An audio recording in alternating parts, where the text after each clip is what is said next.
one of the major pieces of evidence in the assassination of John F. Kennedy, an 8mm home movie taken by a local businessman named Abraham Zapruder. The Zapruder film was featured in Life magazine and became a focal point in the Warren Commission investigation. Does the Zapruder film we see today accurately represent the true events of November 22, 1963? Or has it been altered, as many researchers have suggested? In the following analysis, we shall attempt to find out. As you watch the film, you can see how the random motion of the camera makes analysis of the events difficult. Our first step is to remove as much of this extra motion as possible to focus solely on the movement of the limousine and the people in the scene. You can see that once the limousine is stabilized, it is easier to follow the movement of the people in the car and on the lawn. Previous researchers have stabilized the limousine as well to focus solely on the actions of Kennedy in the car. Now we're going to do something different. The first bystanders we see on the lawn seem to be looking not at the limousine which is passing them, but behind it, as if it has not reached them yet.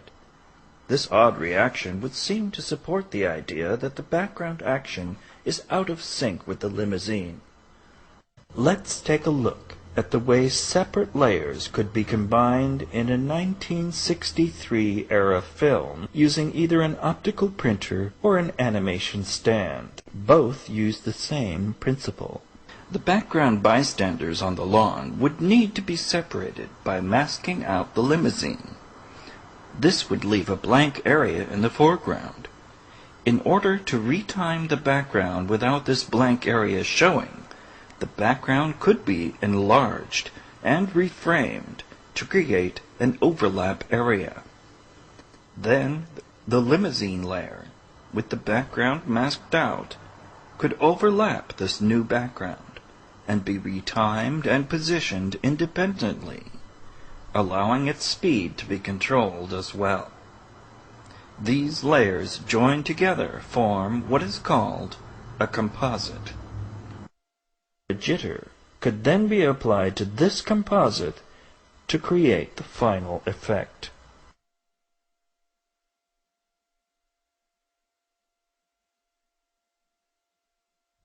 It has been argued by John Costella, Ph.D., that the Stemmons Freeway sign which passes in front of the limousine has been fabricated.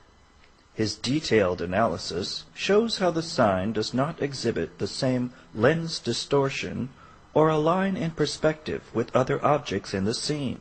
If the sign were a separate layer on top of the limousine, this would be the perfect way to cover the change between real and retimed footage. We also see Mary Mormon standing with her friend in the red coat, clearly on the lawn, when according to her testimony, she stepped forward onto the street when she took her picture as Kennedy was shot.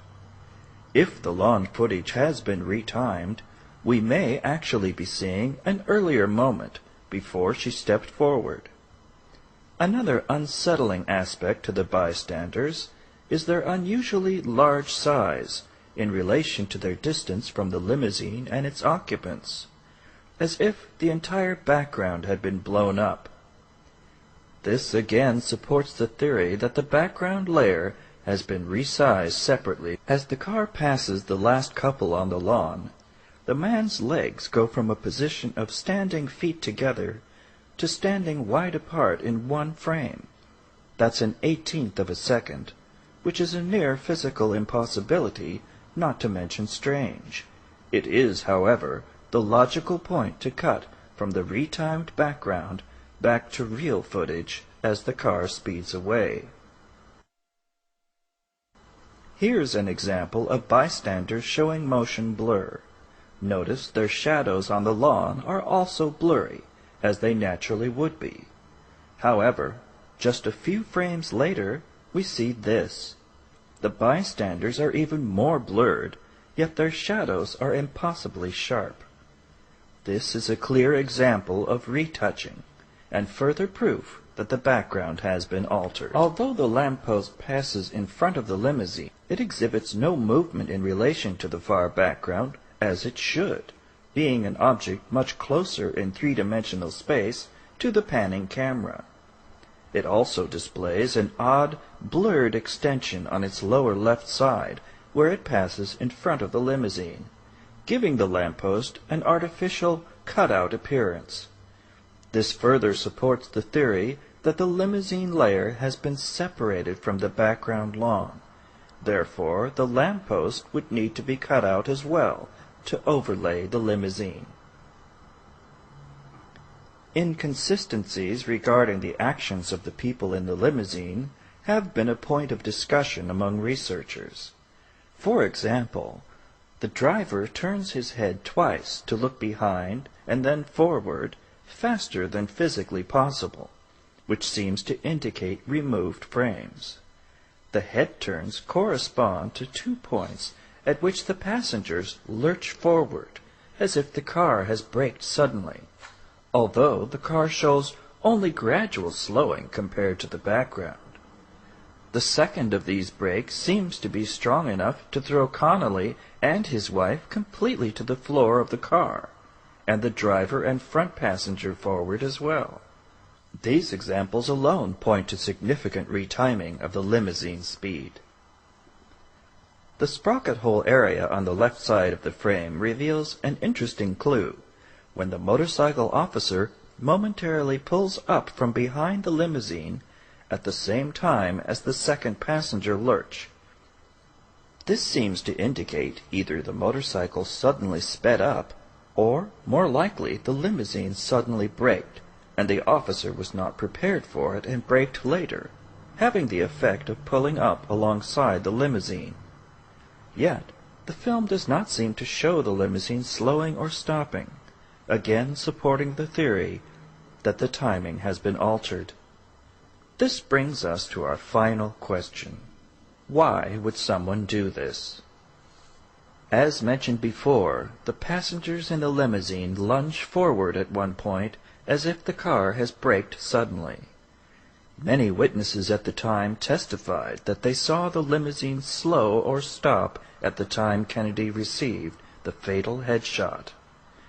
Imagine the outcome of the Warren Commission investigation if they had seen a film in 1963 showing the Secret Service driver bringing the presidential limousine to a complete stop after shots had been fired to allow the assassin a clear, unmoving target for the fatal headshot.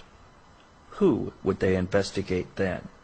A lone gunman? We began this presentation asking the question, does the Zapruder film today accurately represent the true events of November 22nd, 1963?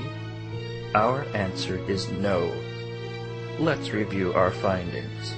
The pasted freeway sign, the large bystanders, the painted shadows, the cutout lamppost, the lurching passengers, the braking motorcycle. Once you have seen this evidence, it's difficult to watch the Zapruder film and see it as anything but a fabrication. Those who created it never wanted us to see even this much, but now it is too late. We know that the film was altered and retimed before the public saw it, most likely to hide the stopping of the limousine. Once this fact is accepted, an enormous house of cards begins to fall. If the Secret Service driving the limousine was involved, who else was involved? If the Secret Service, FBI, or CIA, who all had possession of the original Zapruder film, were involved in its alteration, what does that mean? If Time Life, which immediately bought the rights to the film and then refused to show it for decades, was involved, what does that mean? If the Warren Commission based their report on the timeline of a false Zapruder film, what does that mean?